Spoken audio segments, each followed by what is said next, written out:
Today we're going to be doing an alternator replacement on the 5th generation Honda CRV, and this is the 1.5 liter, and the model years are 2017 to 2022.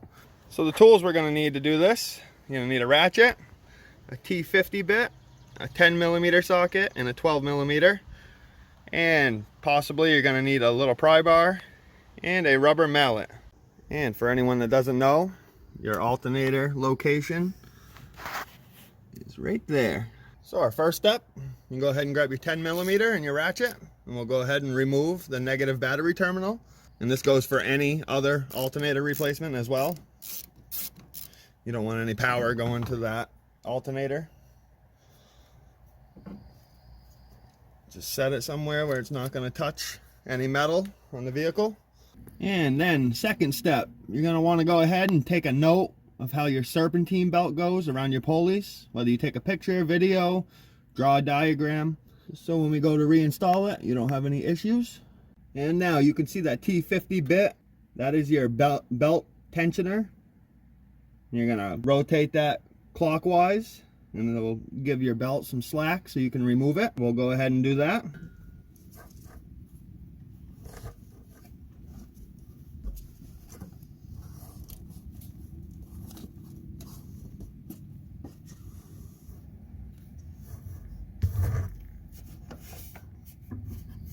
So now that we got our serpentine belt off, our next step, on the back side of your alternator, there's that rubber boot right there, and I'll put another video ahead of this so you can see what's on the back side.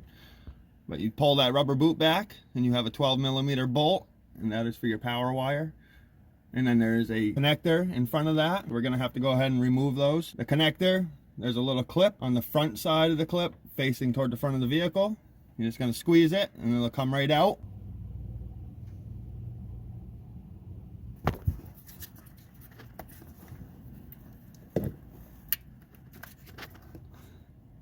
There's our connector.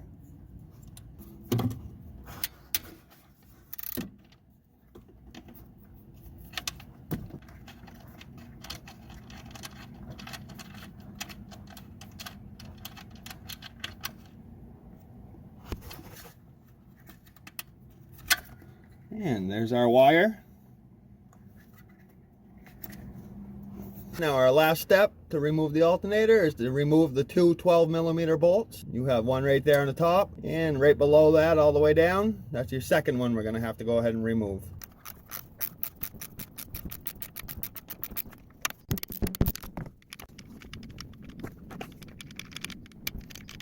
So more than likely your alternator is wedged in here from where the brackets are. Just got to be careful where you're prying.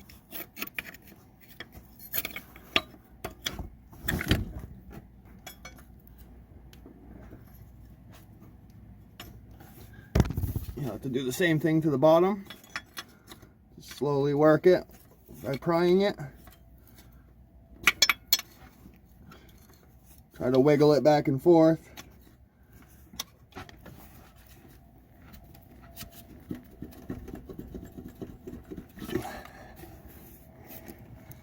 Now we can go ahead and grab our alternator, and we'll be able to just get it right up right here.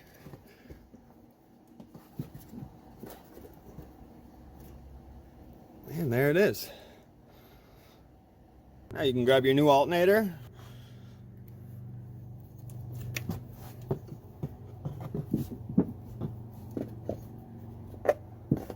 Set that back down there. Now we'll go ahead and reinstall it. So we're going to want to go ahead and put the bottom of the alternator right here, and we'll put that bolt through, and then we'll lift the alternator up and put it in the top one.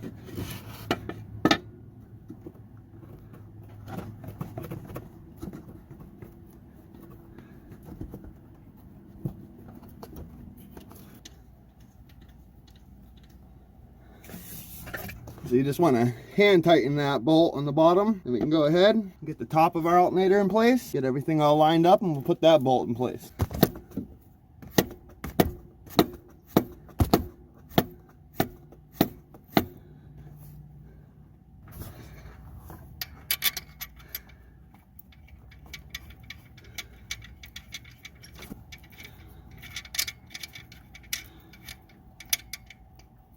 Now we can grab our torque wrench, torque those 2 bolts to 17 foot-pounds.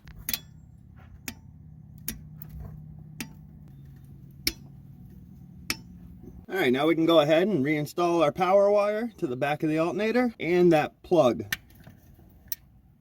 Make sure your plug clips into place.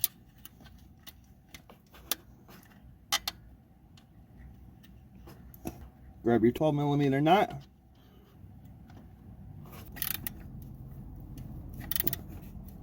Just snug it up. And now all we have left to do is put the serpentine belt back on. And you can slide your belt right over the alternator pulley. Make sure it's on there all the way. Check all your other pulleys. Make sure the belt's around all those correctly. Go ahead and release your tensioner. So when you're all complete, your belt should be back on your alternator like that and around your pulleys. Our last step, go ahead, grab your negative battery terminal.